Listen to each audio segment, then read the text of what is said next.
All right. Well, we want to say thank you very much to Gigi for joining us today. And yeah, she's waving at us for those people that are just listening and not watching us. But I'm going to have Alma introduce Gigi for everybody in case you don't know who she is. And if you don't know who she is, shame on you. Shame on you. All right, Alma. All right, we have Gigi Guerrero with us, also known as La Muñeca del Terror in Latin America. Born in Mexico City, she immigrated to Vancouver, British Columbia, Canada at the age of 13, grew up in White Rock, British Columbia, and graduated with honors with a BA in motion picture production from Capilano, is that how do you say it? University? It is? Yes, Okay. yes. We were like, I don't know if it's Capilano. She co-founded the production company Luchagore Productions along with Bramley Cheng and producer Rainer Shima in 2013. Guerrero has been praised as one of the top emerging directors in the horror genre by Empire, Dread Central, Bloody Disgusting, and Creators Company. Variety described her as part of the new wave of Latino talent. The new wave, the wave, I think. Everything I've seen, it's just like, it's, oh my Everywhere. God. Yeah. There's very good biographies of you online if anybody wants to look it up. And I didn't bother to go into your filmography only because it'd probably take an hour to read everything. You do everything. It's amazing. I love seeing creator, writer, director, actress, all of it. She has a very diverse, doing everything. I even saw you listed doing the boom mic behind the scenes as well in a movie. Yeah, Was that correct? of Oh course. wow! You See, you need to do everything, to totally get the experience on set. that's so great because I think that's a great thing when you are a manager or a leader on a project to understand all of the background, like the small pieces to the large pieces. I think you need to understand the whole process in order to lead a project, direct the way that you've been, all those things, and it really shows. It's really amazing. Oh, thank you. Hey, you ladies are welcome to introduce me anytime. You made me sound very cool, so thank you. I'm happy to be All here. right. Well, it's very easy, but okay. So, like Alma had mentioned, you have a very diverse background: shorts, TV, feature length. You write, you direct, and you have your own production company, which Alma mentioned, Luchagore. Alma, did you want to talk a little bit about Luchagore real quick, and then we can? Yeah, no, definitely. Oh. Luchagore came about because in school, like as you mentioned, I went to Capilano University, but there's also this wonderful other film school called Vancouver Film School. So we are rivals, those two schools. They're like Okay. always fighting. And they're always fighting. The students are always making fun of each other. But funny enough, because I act as well while I was in school, I was auditioning to act in other film students' projects. And I just so Okay. happened to act in a film student project at Vancouver Film School at the other school. And that's where I met Rainer Shima, who now produces all my stuff. And it was just really cool to meet somebody else with the exact same love for horror and genre. And he was I think he was just like the grip or the gaffer. And I was Oh, like, wow. oh, maybe he's Latino. He's Japanese, but he just looks so tanned. He was so tanned. And I started talking to him. And he was like, no, my dream's to be a producer. And I was like, oh, mine's to be a director. What movies do you like? He's like, horror. I'm like, mine too. And it was just one of those friendships that just blossomed so quick. And I introduced him to my friends at Capilano, and everybody's like, wait, he goes to VFS. Well, I don't know. But when to not make the story too long, but when it came the time for me to do my graduation project, nobody at Capilano wanted to work on it. There was just not enough students that were into genre, that were into different stories. And it was a short film called Dia de los Muertos, which is now part of Mexico Bárbaro anthology. But no students wanted to work on it because it was grindhouse, sexy like strippers. And it was crazy. It was bloody. Which, I mean, I don't know. That combination sounds pretty good, in my opinion. But when it came the time to filming, I was like, man, what do we do? Like, I don't have enough people. So I told my best friend at the school, Luke Bramley, I said, well, why don't we just sneak in all the students from VFS? He's like, that's a great idea. Oh my God. So we were sneaking in Rainer and all his friends to come work on our project at the studio at the school. So we were passing along the lanyard so they can get in. I love it. The teachers walked in. They're like, "Wait a second, who are these guys?" I'm like, "Oh, they're first years. They're getting experience. Like total lie. Taking a tour. 1 second, exactly." Long story short, we got in huge trouble. But then at the end, the school actually awarded Luke and I for best film, for best filmmaking. Not even best film, just best filmmaking, because we weren't afraid to take risks. So they actually awarded us for getting in trouble. And that's where we just said, why don't we just make a team with Rainer and us? So we were the only ones so in love with horror that we just started going crazy with Luchagore. I think we've made about 18 short films by now.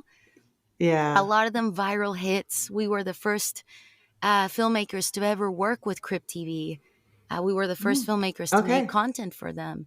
And it was just constant roller coaster of let's film, let's film, let's film. And I'm talking let's film with no budget, just the resources we have and what is trending, what is to our disposal.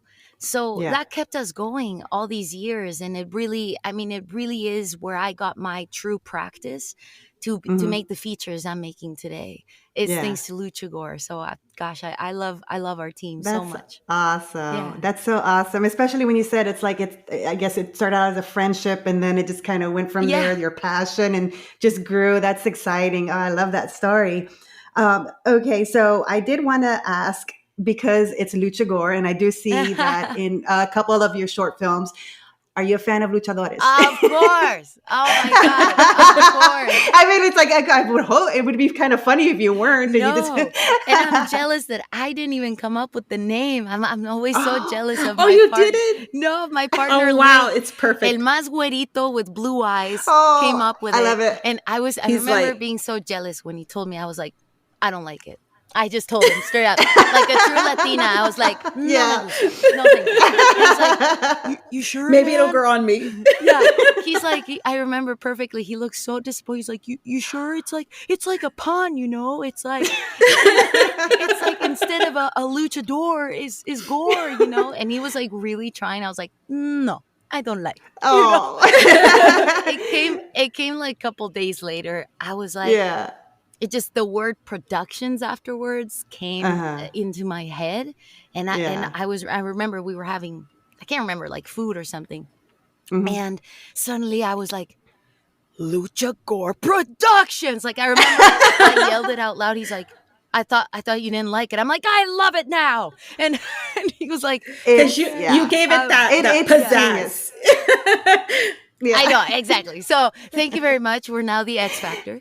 But yeah, it was, I'm still like, damn it, Luke, I can't believe you thought of it. But I love it so much. It totally represents us. And what we're fans of, you know, is also making short films that have the Latino infused into it. And it doesn't have to be so in your face about it, all the stuff we make. And I'm just so happy that I have a team here in Canada that's open to all those stories and embraces the culture and embraces just something different. So I feel very lucky. Luchagore is a family as well. Wow, well, that's nice. I did want to touch upon that real quick because, like you said, you grew up in Mexico. 13, you moved up to Canada. I'm not going to, guess whether you had a lot of Latinos around you, but you, like you said, you're able to put that Latino flair, a lot of Mexican elements, folklore, all of that into your work, but your production company, not all Latinos. No, so it's just like that combination of all these different people, but yet you're still able to, like we said, put that Latino flair and spin and all of that into it. I just think that's awesome. I mean, obviously that's what attracted me to it. I just think that's really cool that you're able to tell a lot of your story And then, like you said, your friends and your producers and your team can come up with Luchagore and make it, take it that step further. Definitely. And you know what? I feel very lucky to live also in a country that you're going to meet people from all over the world here in Yeah. Canada. Mhm. It's almost hard Yeah. to say that there's like a Canadian culture because Yeah. everybody's from all over the world. Like I was saying, Luke, a true güerito, blue-eyed. Then you got Rainer, who's half Japanese and half German. Like we have a Ooh. team that's so multicultural Yeah, I love that. that we all embrace just breaking borders, I guess you could say, Yeah. in lack of words, right? So, Yeah. but it's fun. I think Luchagore, we're big fans of just gore as well. We Yeah. love the practical effects. So if it's right for the story to infuse in this particular story the Latino flavor, let's go for it. Or maybe in the Yeah. next one we'll go on Rainer's side of the story and infuse that Japanese culture. And we've Yeah. done so many different things in Luchagore. You know, but the lucha part of it really came about because of our short film El Gigante that's on Shudder. So Yes. that's probably, we were like, well, this short film really represents the quality and the style of lucha gore. So Oh, so yeah. it really was inspired very much thanks to that short film. So yeah, no, I love what you That's said as awesome. well. Well, you just hit upon the practical effects because Alma and I were talking about it. Your practical effects, we love practical effects in movies. I mean, I'm not saying CGI is bad, but sometimes it can take away because it's very obvious. It's like, oh, that's CGI there. But when you do practical effects, it really, really works. Like for example, what was it? The black face mask. What one was like? Oh, that one. I was dying because it's so funny because in real life, if I see, when I would work in the hospital and I see real things, I don't feel it. I'm not like, oh, okay, I'll just work and deal with this. And like literally I'll see like wounds that are like gnarly. But for some reason, watching something like what you did with that, I was like, I can't look. And I can't look. it's so And it's short, so well done. but when you were doing that, I was looking like it doesn't look cut.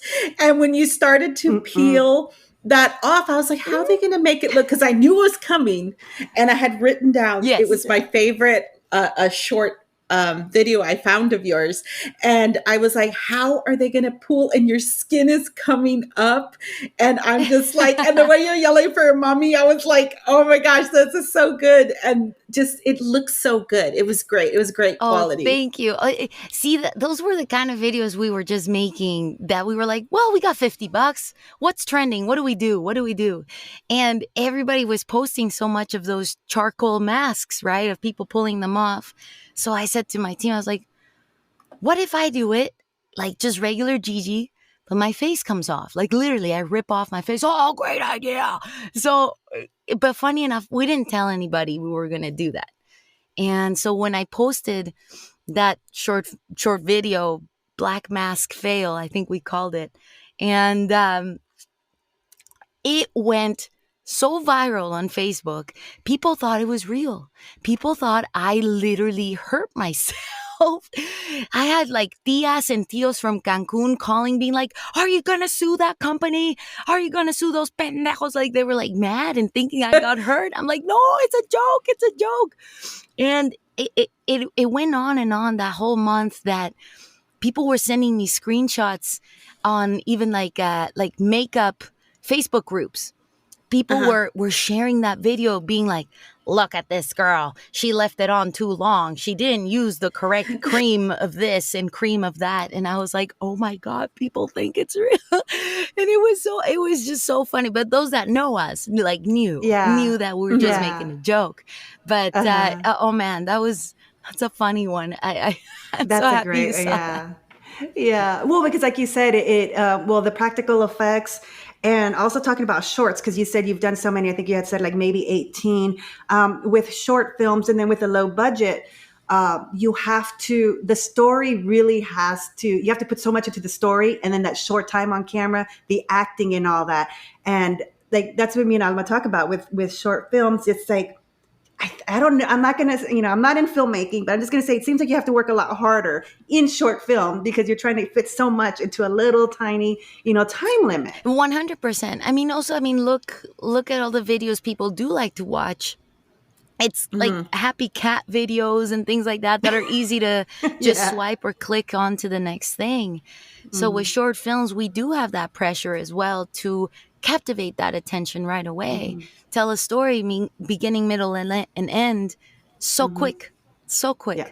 That and it's attention span. Our attention span wants that to come full circle, to have the message to grab us and pull us in and leave us like wanting more. It's interesting you when you were talking about Dia de los Muertos, I didn't want to leave that one behind, but that was one short that I saw that I believe it doesn't need to be a full length. I felt like it was its whole perfect just movie. It felt longer and it felt so complete, because sometimes when you see the shorts, you want more, even though you get the message. I'm like, where is this going to take us? How could this look as a feature length film? But that one in itself, I was just like, this is perfect. It had a little background. It gave a little background, and then everything in it was just, it just was a complete story that felt like a full length film in such a short amount of time. I appreciate that. Thank you so much. Wow, I made that short. That was like one of my first ones so long ago. So it means a lot that you say that. Oh, thank you. Okay, so we saw in an interview that Child's Play was like the first maybe horror movie that you saw. Yeah. And that you cite The Exorcist as being an influence of yours.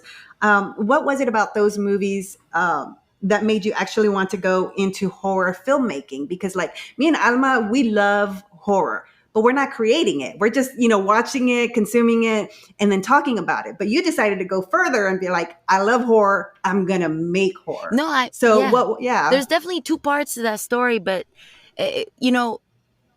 Child's Play and The Exorcist being the first films I saw so young and rebelling against my mom, because ladies, listen, I come from a super Mexican, super Catholic house. So everything is a superstition here. For my mom, if you put the purse on the floor, she's like, I know, mija, the devil's going to take your money. Like, oh my God, yes. She's like that, right? Like she right away thinks everything is the devil. Yeah.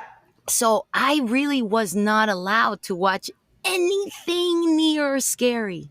The only things I was watching behind her back was actually, I would watch every day after school El Chavo del Ocho, and then I would watch surgeries on TV, like back to back. It was like the thing. I was like, ooh. I would watch these plastic surgeries on TV. I don't know, weird kid. I know, I was so weird. But it was like my only escape until, one day I, by accident, took the VHS of Child's Play. But I always say Mexicans, we don't steal, we borrow for a long time. That's what I always say. For a long time. For a long time. Maybe not return it. But I took Child's Play at Blockbuster because it was the cover that it was just so interesting. I was like, what is this doll with these scissors? ¿Qué es eso? Right? And when I watched it, because I had never seen anything like that ever, a movie like that, I did not know why I was experiencing Chucky's presence in the room. I didn't know that that's actually fear. I didn't know that a movie could do that. And I loved it. I was like, no way Chucky's here. And I remember so clearly opening and closing my closet because I felt he was there. But I didn't know that's why I'm scared. It was very strange. I don't love that you were scared. I just think it's interesting that you said you didn't really I didn't understand. Fear. Yeah. Because she just kept me so away from it. My mom. And, I was about to turn 10. And in the year 2000, it's when I'm pretty sure that was the year that The Exorcist came back out, remastered, recolored, deleted scenes. It came back out in Mexico in theaters at that time. Like it was remastered, I think all over the world, but it was like a big deal. Mm-hmm. And I remember I made such a big deal to my mom. I was like, Mama, I'm going to turn a 2-digit number. I want to see El Exorcista for my birthday, and I don't care what you say. And then she's like, okay. You want to get scared? Let's go. I love it. Let's go. And so she dropped me off, and my cousin, we were both brats. She dropped us off, and I'm like, aren't you coming with us? No, mija, see you in 2 hours. And she left. I was like, Ooh, I love that. Okay. And so we went, watched it. We both came out crying, but I was crying happy of like, I loved being scared. My cousin traumatized, but there was something about that feeling that I got obsessed with horror movies from that point on of Chucky, then The Exorcist. It was the fact that a movie can follow you home. And that just stayed with me. And I apply that to the films I make today, that if it can follow you home, whether it's with fear, with laughter, or even just to follow you home with just thinking about it, wanting to have a conversation about it, how awesome to be able to do that to an audience. And I just think genre is the only one that can make people feel such different things, even nervous laughter because you're scared out of your mind. You're squirming, you're laughing, everything. No other genre can do that other than genre of horror in itself. And so it just that feeling of being followed was for me what applied a lot in what I do today, for sure. Oh, that's I perfect. love the way you said that. God, yeah. It's quite. Sorry, I was on mute. I would say that you described that so perfectly. It's an exhilaration for us that keeps us coming back for more. But when you have an experience in childhood and you learn to like adapt, like what is it that piqued my interest about it? You described that so perfectly, because we talk about this a lot, like what draws us into horror, and you answered the question for us so well. We had experiences when we were young where we watched something we shouldn't have, and then it's like, but we keep coming back for more. But The Exorcist, it's that attraction to the forbidden fruit almost. It's definitely.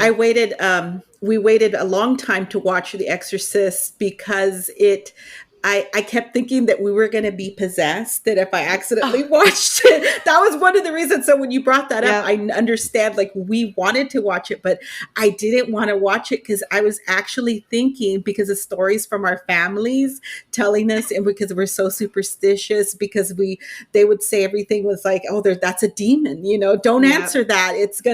Don't answer when you hear your name being called and you don't know who it is. All those little things. I definitely believed that it was going to open me up to being possessed by a demon. So like funny. A Ouija board. Yeah, I was like, I'm going to hold off on watching that till I'm a little older, and I did. That's fine. And listen, like I'm still scared of all things that have to do with the supernatural or possession and demons and that stuff. No manches. Like, I'm petrified, and I believe in it. I believe in it very, very much. Yeah. So there's definitely certain things that I'm like, I'm not sure I'm going to film that just yet. Okay. Interesting. I still have those moments. Even a couple years ago, I directed an episode of The Purge, and we filmed in a cemetery. I was the only one that showed up with holy water, and I was sprinkling it. I'm like, sorry, we're here. Sorry, we're filming by your peaceful grave. And I was just like sprinkling it everywhere, and everybody was watching me like, what a weird. I'm like, listen, it's going to pay off because the boom op's not going to have his head spinning. Trust me. I was like, we don't want to wake up anybody today. So I still do things, and in all our short films, and in a lot of them, actually, we have as Easter eggs, demon masks in the set decoration. Okay. And we actually had to bless those demon masks because we were like, you know what? Just in case. Just in case. Exactly. You never know. So it's just, I still listen to my mom for some things. Yeah. Absolutely. But thanks to that experience with horror movies, it made me love them. It made me love them so much. Funny enough, that isn't the reason I became a filmmaker. Actually, crazy enough, it gave me the love for horror so much that I was watching tons of stuff, or so I thought, that I was watching a bunch of horror movies. But I was also watching a lot of comedies, and I was starting Oh. to act a lot at my teenage years. I wanted to just be the next Broadway star. I was in all the musicals and the one act Oh, plays wow. that my parents were like, well, maybe we should find you an agent and you could do work. And in a young age, I started booking a lot of commercials, and I was like, Okay. whoa, what are all these lights and cameras and crew just to film a Wonder Bread commercial? I was like, what is Okay. all this? I thought it was really cool. So my interest started to peak a little bit. But the moment that changed, I still think it changed my life, was when I was 16. And again, I'm the reason my parents stopped having kids. I was horrible. My sister, my older sister, she was perfect, an angel. And they were like, wow, this is so easy. Let's do it again. And then Gigi was That's born, funny. never again. That's where it stops. Yeah. And when I was 16, I texted all my friends and I was like, hey, let's go crash my sister's date. I know what movie theater she's going. I gathered all my friends. I knew what movie, what theater, what time. I knew everything. And so we go. I bought my popcorn ready to throw it at her, everything. But little did I know, the movie she was going to watch was going to just impact me fully. Because at that age, I was, like I said, watching a lot of horror movies, and I can quote every comedy and every Adam Sandler movie you can think of. I could quote them. And Sister Act. That was like my favorite film. Oh. But Yeah, I loved it. right? So good. So I was just watching that, and I was super like troublemaker. I was that kid, that was super immature. And suddenly this movie starts, and it was Children of Men by Cuarón. And never in my life had I seen a film like that by then. Never had I seen a serious film, but a film that spoke of a different horror, that spoke of in a different light about our society, about a not so far off dystopian future of where we will be.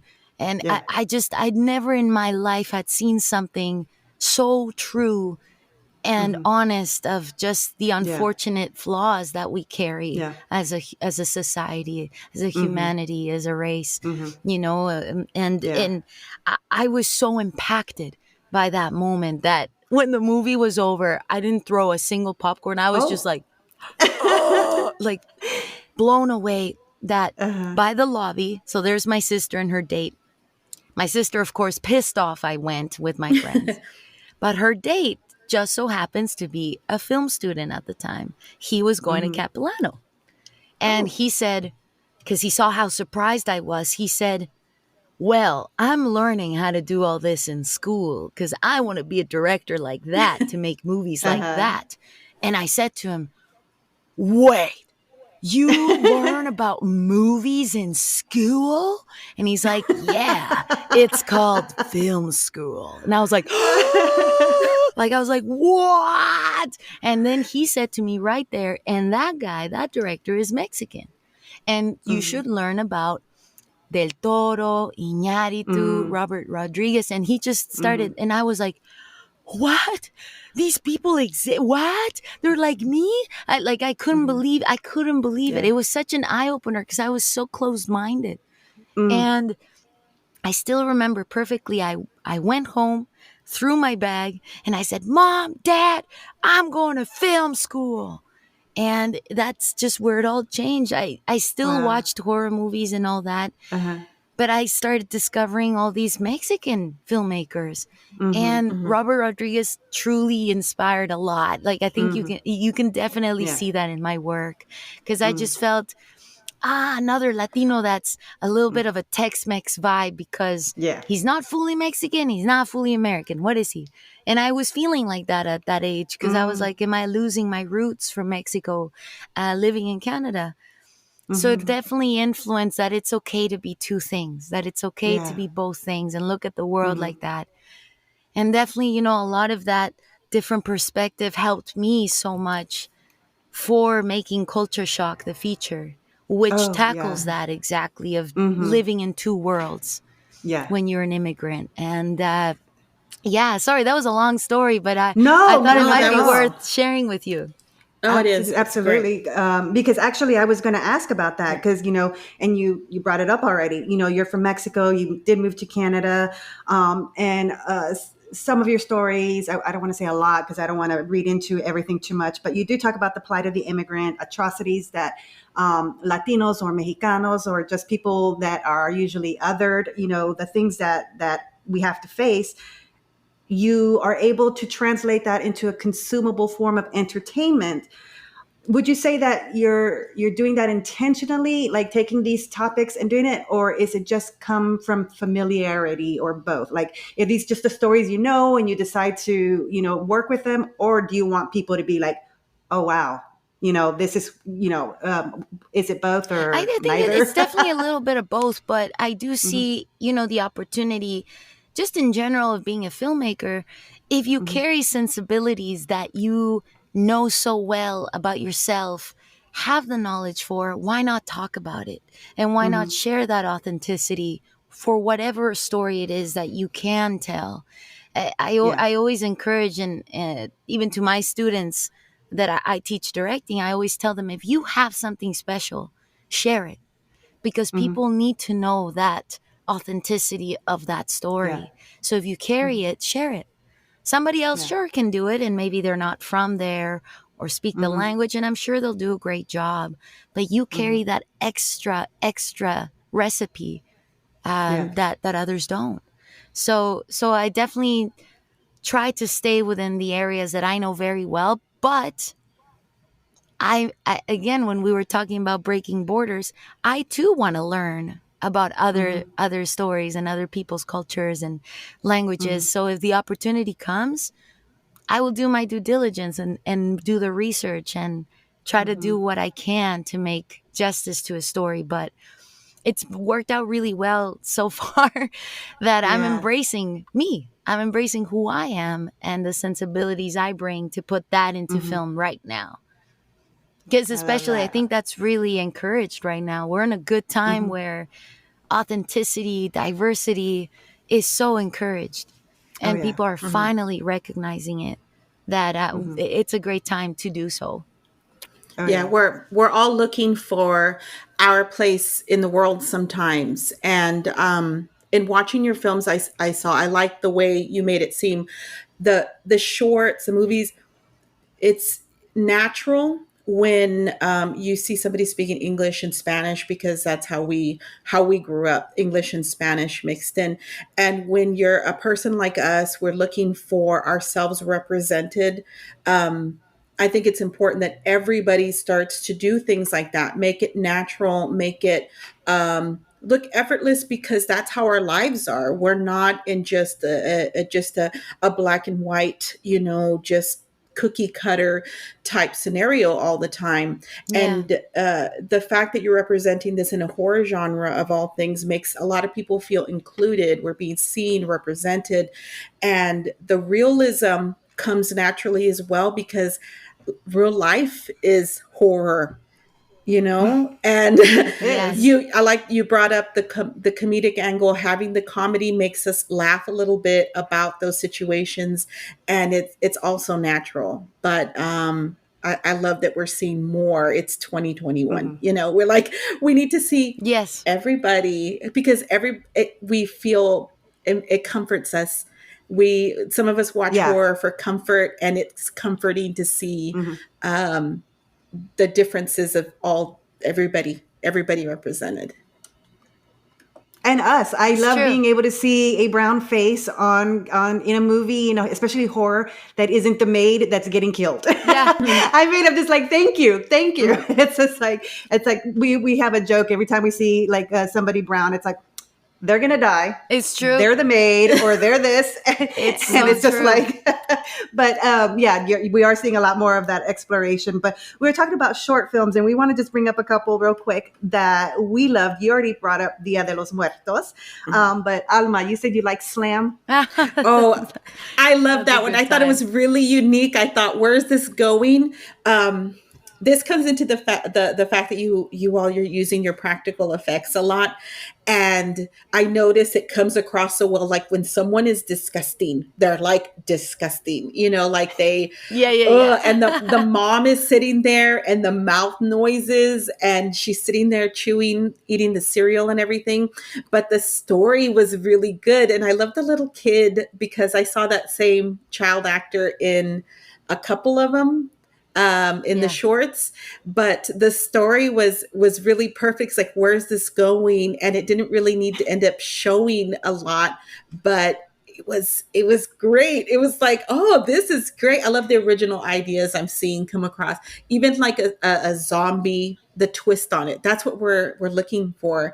That one would, I don't know how are there any of the like a shorts that you thought about making full length? I know Dalia mentioned she was going to ask the question. I think El Gigante was one that... El Gigante. El Gigante has to be a feature. Like, I don't care what anybody says. Before I leave this planet, I have to make that movie. Yeah. I'm just like, there are no Mexican villains. Like, he's got a Mexican villain's got to join Freddy and them. Oh man, that would be so cool. I would wear the shirt. Yeah, I would wear the shirt. So why Dalia not called me cannibal luchador? Yeah, that was that one was really amazing. Dalia called me one day. I don't remember when, and she said, "You need to see this short film that I just saw." And that was the one. She was like, "You need to see it," and she told me the whole thing. She was like, and like all the details. Awesome. It's something that we do. We like ruin everything, and I still watched it and was still like, yeah, this is one that you could see, like you need more. I love that I love seeing some of these where it's like, you need to see more. That would be perfect because we need to be the bad guys too. I want to know the backstory. I want to know the backstory of this guy. The cool thing about El Gigante, like we based that short film is actually chapter 1 of a book. Of an actual book. So that's called Muerte con Carne, Death with Meat by Shane McKenzie. So the novelist Shane McKenzie, he now became a screenwriter with Luchagore for all these years. El Gigante was pretty much his first screenplay ever. Awesome. And so Luchagore, we've been holding the rights to this damn book forever. And I encourage people, if you want to know about El Gigante, read the book. It's a really fun, gory as hell, wacky, Latino, tacos, lucha book. It's got all the best combination. And and I just became so obsessed, and I was like, we need to make this. We need to film this. So Rainer was like, let's just film chapter 1, the opening of the book. And we did. And that is the short film. So it's a fantastic opening to a movie. Or even just the introduction to a world that I'm excited for. And it will be forever a goal to make El Gigante. But I think things, I'm a big believer that things happen for a reason. So if I haven't made that film and I've worked hard to try and make it, I think it's definitely for a reason. And it's brought me other opportunities that have only made me a better filmmaker and get the practice I need. So that one is the best one. Oh, wow. So I'm excited and I don't see it as a negative. And, it's been hard as a minority, as a woman, as a young woman in the industry. It's been hard. It's been, I do admit to it that it's not been easy to get that foot in the door. It's not been the easiest to get taken seriously. However, I never see it as a negative ever. I see it as a potential and an opportunity for me to work harder and make sure I'm always on my feet. It's unfortunate. Some people see it like that. But for me, I'm like, no, it pushes me to just be dedicated and stay committed. So I think if now that things are starting to move along more and more for my career, then I'm gonna stay positive and be like, yeah, let's go, let's make stuff. So whatever Yeah. comes in front of me that I see the potential, I'm gonna definitely jump on it and work really hard. So let's hope El Gigante will be that one of I our look short forward to it. films that we make into a feature. Well, for me, the reason I was really attracted to that story in general was because I always want to, me and Alma, we love rooting on the kills. I mean, any movie, Yes. it's like we love the kills and all that. But I'm not going to lie, with this guy, I thought his was going to be a survival story. So I'm No. all like, when's it going to happen? When's he going to Yeah. flip up and do a flip and karate chop or something? And when it didn't happen, I'm like, oh my God, that is fabulous, because I was rooting for him. Up until the last second, it was like, no, he can still survive that. No, I was doing that. I was doing that. I'm like, put him back I'm in. like, no, we could still squeeze him and push him back in. Get a wet towel. And when you didn't, and then that end scene, I was like, oh my God, that is not what I expected. I thought this was a survival story. And that's why I liked it, because it did flip it. Because like I said, I mean, I do cheer on the kills, but this one was different for me. I'm like, I did not expect that. So that's why I just really, I loved it. And then it sucks that I fucking love tacos. And so that made it even the taco eating. I was like, so fun. that made it and harder. it kept going on, and I was like, "Oh, the credits are just going to end." No, they kept showing the taco eating, eating. We were having so much fun. We just invited all our Mexican friends at the end of that for that scene. Throwing the money, and his hands were so dirty giving the tacos out, and they were just like fighting over him. I was just like, "Oh my gosh, that's so demented." I love it. Yeah, that's why I was like, yes. No, I have this love for things looking so gritty and grimy and gross. I just love that feeling of that you can smell the movie. I always tell people, if you can smell the movie, we're doing a good job.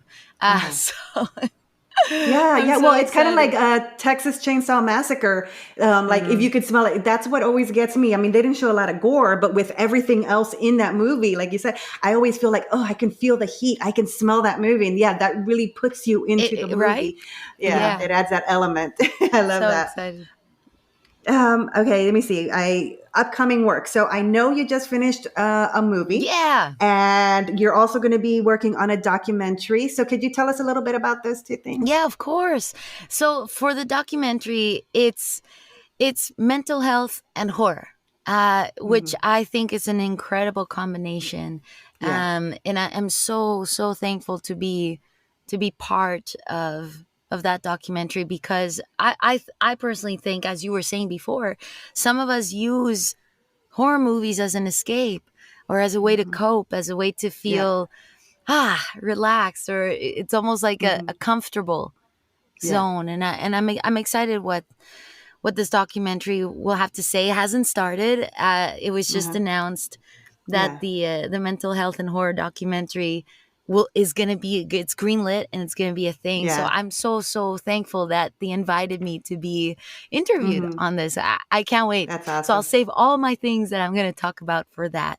But Oh, definitely, no, absolutely. Yeah. Oh yeah, because we're very excited. We've been following along closely. Perfect. Every announcement that's made, because just the title of it, and if you can see the backers, how many people are donating and everything like that, Amazing. you can tell that this is such a wonderful and exciting and invested topic, just by the amount of people. Like that's really where you can 100%. see that are so interested, and the people that are on board. Yeah. Agreed. And I think it's definitely a great way to talk about, again, an important subject matter, but yet entertaining.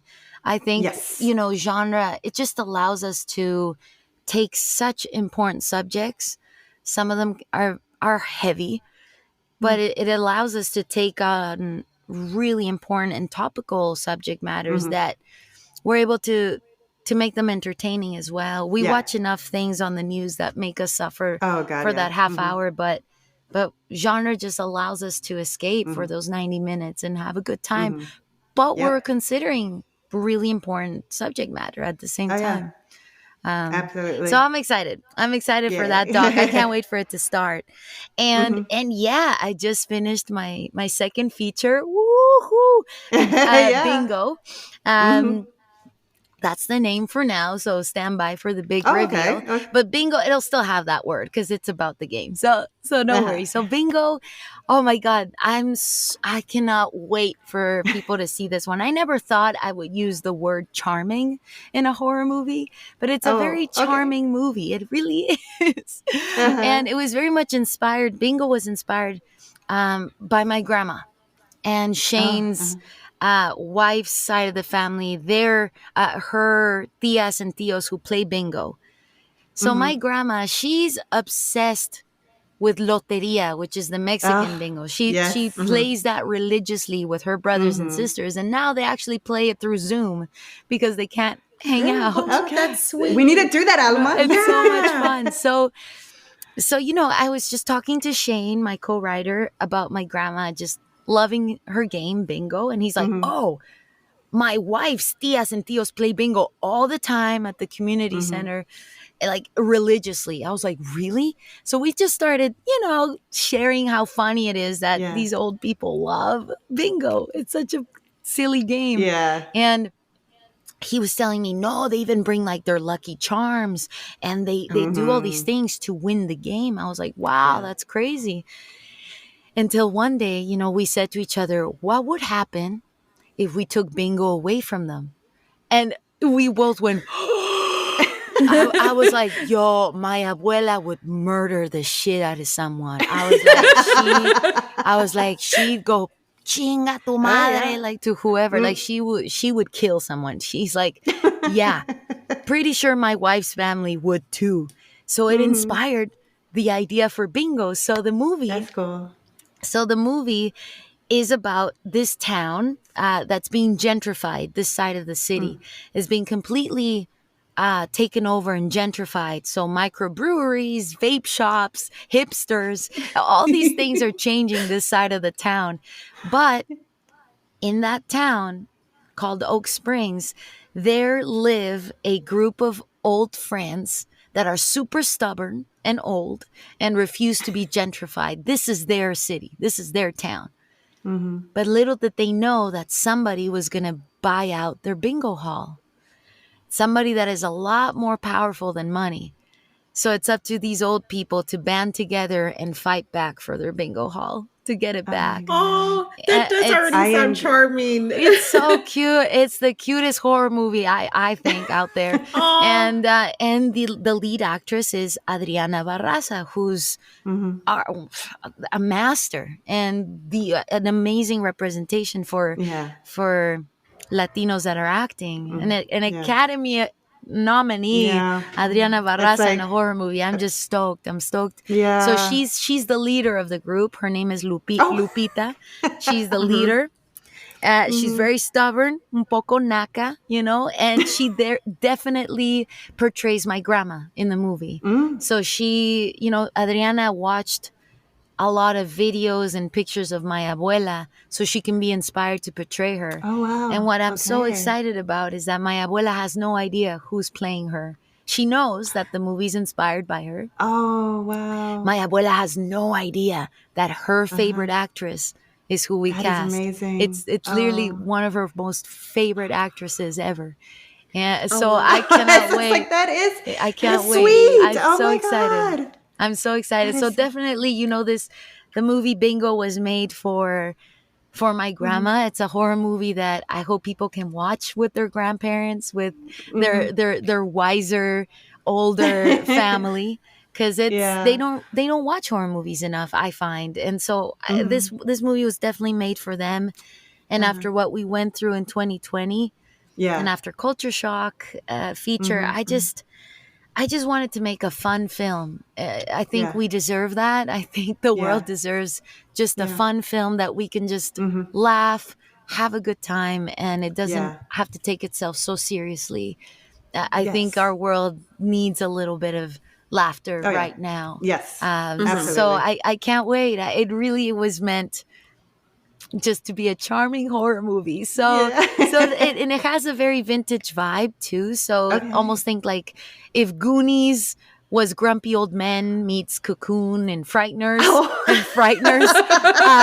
that's bingo. It's just wacky out there, fun. older film. I can't wait. I can't wait for you guys to see it. So this summer, a lot of information is coming out soon. Okay. So you don't know when, just October. I can tell you October. I missed that. But we will be announcing all summer a lot of things. Okay. A lot of things. Love that. Stay tuned because October it'll be out on Amazon Prime. And it's a perfect month because that's just like binge horror movie time. Yeah. Yes. Everything horror. Yes. Okay, so we've already taken up a lot of your time, but I do want to, before we let you go, talk about your voice acting. And I know you've done quite a few things, but the one that I want to mention is Super Monsters. Yay! Because we watch Super Monsters in my house. Oh, do you really? Oh. Yes, and I had no idea that you were Vida. Oh my gosh. I had no idea. So when I saw that, I was like, I'm like, wait a minute, because I love her. I love that little girl so much. And I was like, that is awesome. So, why children's? I mean, it's very different than what you do. So children's voice acting, and like, especially like with something like this is made for kids. It's not like I wouldn't even call it a gateway. Like, like people would say Goosebumps. Yeah. It's it's for little kids. I know there's something about voicing animated shows for me that I just love it. I love the escape. For me, it fulfills me creatively that I could be part of other things.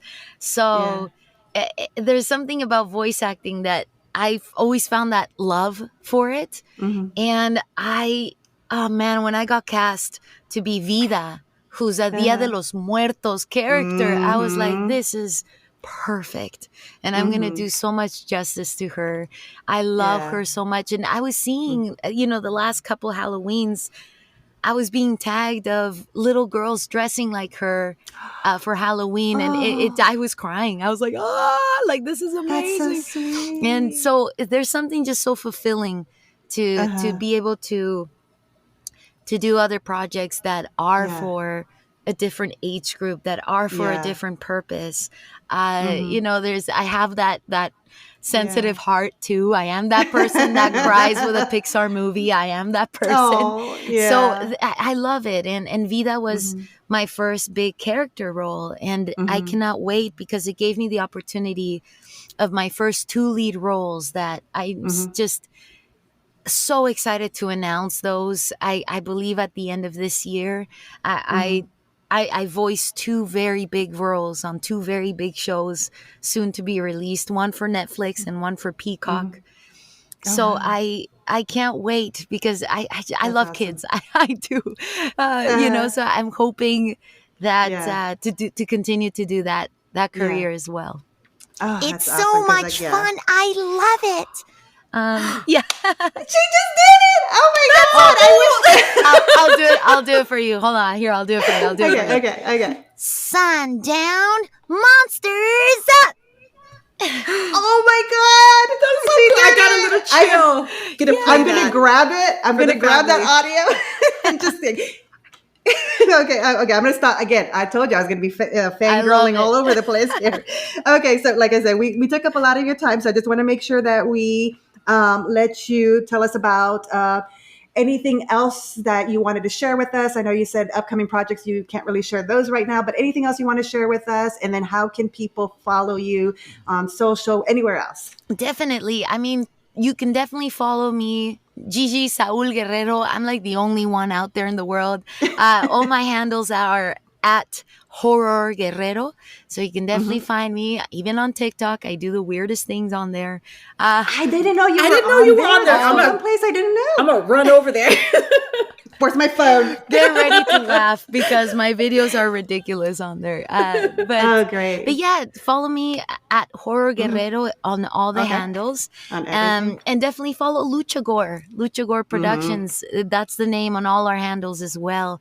Because we have some short films that weren't online that we're going to release this year we just, I don't know why we kept them private for so long, but we're going to release y'all have them. some great stuff. Yeah, and we just did a 48-hour film race a couple weeks ago that we did very well at the competition. So we're gonna release that one too. And I'm telling you, we Luchagore and myself, we have tons of plans for continuing to make awesome projects. And so definitely follow us there. Because we're gonna talk a lot about bingo coming up too. So definitely cannot wait. Okay, so we'll make sure that we put all those handles for our listeners on the show notes in our website. And let's see what else. Alma, how can everybody get a hold of us? You can go to our website, nightmaremoviepodcast.com. Our Instagram is at Nightmare Movie Podcast. You can email us at nightmaremoviepodcast@gmail.com. Our Twitter is Nightmare on 5th. That's Nightmare on 5th. Oh.